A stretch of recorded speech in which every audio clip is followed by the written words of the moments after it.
৫টি গুরুত্বপূর্ণ খাবারের নাম বলবো, যা লিভারকে ভালো রাখতে পারে।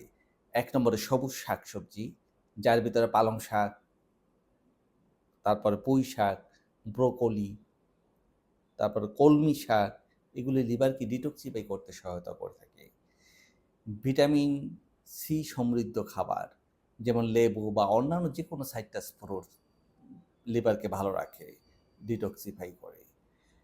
রসুন, এর ভিতরে সালফার থাকে, যেটা লিভারকে ডিটক্সিফাই করতে সহায়তা করে থাকে। হলুদ, যেটা কার্কোমা, এটা খুবই কার্যকরী লিভারকে ডিটক্সিফাই করার জন্য।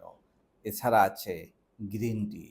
গ্রিন টি লিভারকে ডিটক্সিফাই করতে অনেক সহায়তা করে থাকে, কারণ এর ভিতরে আছে ফ্রি রেডিক্যালস দূর করার অ্যান্টিঅক্সিডেন্ট। ভালো থাকবেন, সুস্থ থাকবেন।